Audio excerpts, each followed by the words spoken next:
it's Marcus from Learning with Marcus, and in this video I'm going to be explaining Japanese. Before this video gets started, I would like to tell you guys about Audible. If you like reading books but you don't like reading a whole 500-page novel from front to back in one sitting or in multiple sittings, you will find Audible very useful. Audible has over 150,000 titles, and with the link in the description, you can get 2 audiobooks free if you sign up for a free membership. So click the link in the description and get your first 2 audiobooks free.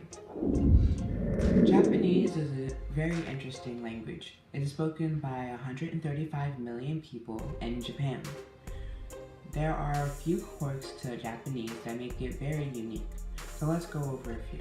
One thing Japanese shares with a few other languages is the sentence structure. In Japanese, the sentence always ends with the verb.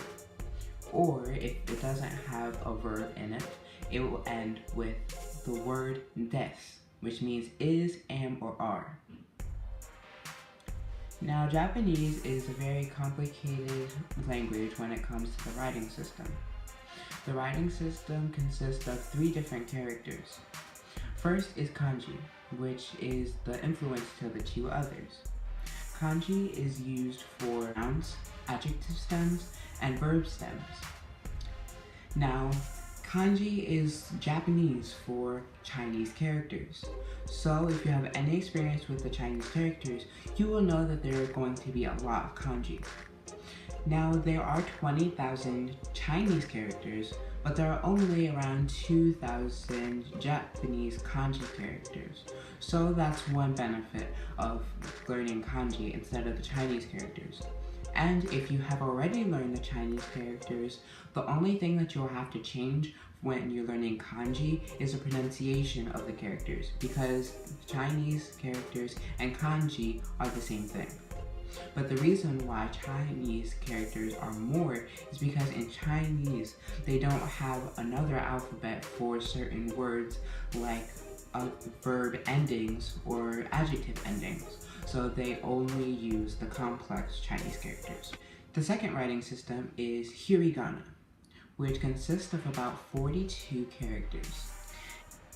Hiragana is used to write inflected verbs, adjective endings, and also some other words that either there are no kanji for, or the kanji is too complex to remember.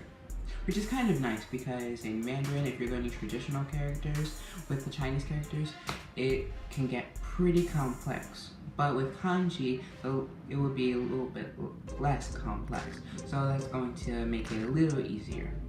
And hiragana is very simple to remember because they are more of traditional styles with few strokes in them, just like the Latin alphabet that we use in English, Spanish, and Portuguese, and many other languages.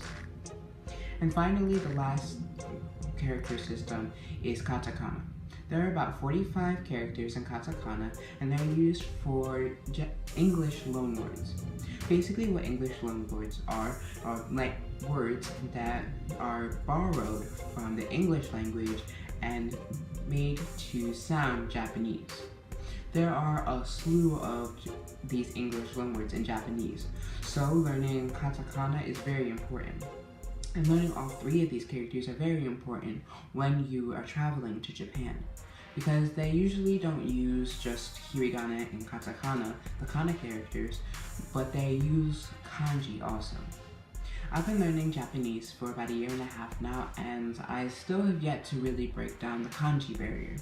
But I am learning Chinese characters, so I see some kanji that I recognize sometimes when I'm reading Japanese material. So if you guys wanted to learn some Japanese, I have a Japanese playlist already on my channel.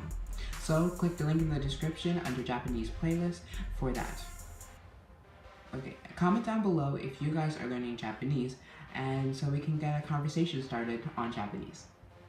Okay, thank you guys so much for watching. Don't forget to click that Audible link and get your first 2 books free with the free membership. Okay, until next time, I'm Marcus from Learning with Marcus. See you guys later.